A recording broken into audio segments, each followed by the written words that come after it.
आज बाजार में एक से बढ़कर एक स्मार्टफोन आ रहे हैं। सैमसंग, ओप्पो, वीवो, एमआई ने तो एक तरफ कम कीमत के फोन पर कब्जा कर रखा है, तो वहीं एप्पल जैसी बड़ी कंपनियां ने आईफोन की मदद से ज्यादा कीमत वाले फोनों पर कब्जा बना रखा है। लेकिन क्या आपको पता है कि यदि आज से कुछ 12 साल पहले की बात की जाए तो लोगों के मन में सिर्फ एक ही फोन आता था।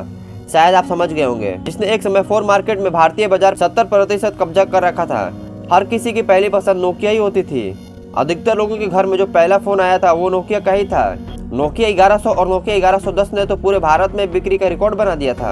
लेकिन क्या आपने कभी सोचा है कि लोगों की जुबान पर 25 साल तक छाई रहने वाली नोकिया अचानक बाजार से बाहर कैसे हो गई? आखिर क्या वजह थी कि आज नोकिया फोन बाजार में दिखता ही नहीं? नोकिया कॉर्पोरेशन की शुरुआत सन 1865 में फिनलैंड में हुई थी। नोकिया ने अपना पहला फोन सन 1982 में लॉन्च किया था, जिसका नाम था मोबिरा सेनेटर। इसे लोगों ने काफी पसंद किया था, लेकिन इसका वजन करीब 10 केजी तक था। इसके बाद नोकिया ने ज्यादा वक्त न लेते हुए अगले 2 साल में ही सन 1984 में मोबिरा टॉकमैन लॉन्च किया था, जो कि पिछले फोन की तुलना में काफी कम था और इसका वजन 5 केजी था।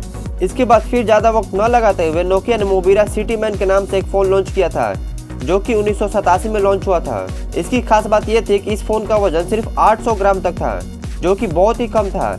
इस फोन को लोग कहीं भी ले जा सकते थे। इस फोन के साथ नोकिया का प्रभाव धीरे धीरे पूरे यूरोप और अमेरिका में छाने लगा।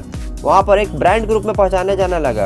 इसके बाद नोकिया फोन की सीरीज, जो कि 2100 के साथ शुरू हुई थी, उसने तो पूरे बाजार में धूम मचा दी और इसी के साथ नोकिया मोटोरोला कंपनी को पीछे छोड़ते हुए विश्व टेलीकॉम मार्केट में पहले स्थान पर आ गया। धीरे धीरे नोकिया का मार्केट बढ़ने लगा और सन 1997 से 98 तक नोकिया का मार्केट पूरे विश्व का करीब 25% तक था।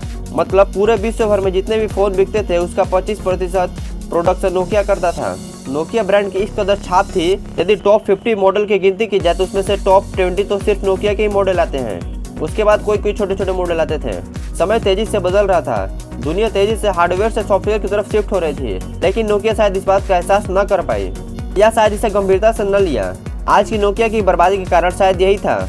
नोकिया अपने हार्डवेयर के लिए प्रसिद्ध था, लेकिन धीरे धीरे दुनिया सॉफ्टवेयर की तरफ बढ़ रही थी और गूगल, एप्पल जैसे नए नए प्लेटफॉर्म आ रहे थे जो मोबाइल को सॉफ्टवेयर के साथ लॉन्च कर रहे थे, वो भी नोकिया के मोबाइल की कीमत के दाम पर ही, लेकिन नोकिया से ज़्यादा फीचर्स वाले फ़ोन प्रोवाइड कर रहे थे। इस तरह गूगल और एप्पल का प्रभाव धीरे धीरे अमेरिका और यूरोप पर फैलने लगा और नतीजा यह निकला कि 2009 से 10 तक आसपास अमेरिका के मार्केट में नोकिया 30% का घाटा झेला।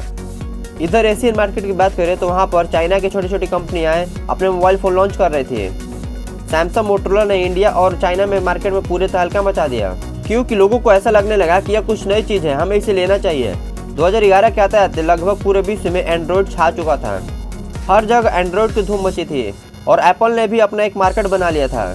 इस परिस्थिति में नोकिया ने सोचा कि क्यों न अपना एक ऑपरेटिंग सिस्टम बनाया जाए, जिसका नाम सिम्बियन था।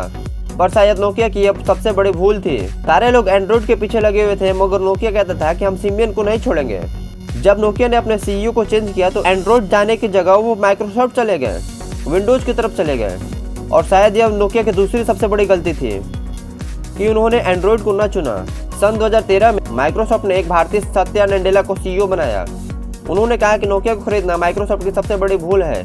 जब बाजार में पहले से 2 ऑपरेटिंग सिस्टम मौजूद है, वहाँ पर एमएस विंडोज का जगह बनाना काफी मुश्किल था। इसी के साथ उन्होंने नोकिया कंपनी को एचएमडी ग्लोबल के हाथों बेच दिया। एचएमडी ग्लोबल सन 2016 में नोकिया के ही पूर्व कार्यकर्ताओं द्वारा बनाई गई कंपनी थी। उन्होंने 10 साल तक के लिए नोकिया फोन को बनाने का अधिकार अपने पास ले लिया।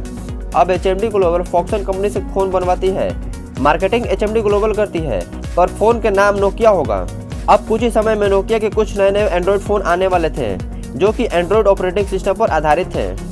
इस वीडियो में इतना ही। आई होप आपको ये वीडियो पसंद आई होगी और पार्ट 2 में नोकिया कैसे फिर से कमबैक किया ये जरूर देखिएगा। पर तब तक के लिए इस वीडियो को लाइक, शेयर एंड सब्सक्राइब जरूर कीजिएगा। मिलते हैं अगले वीडियो में।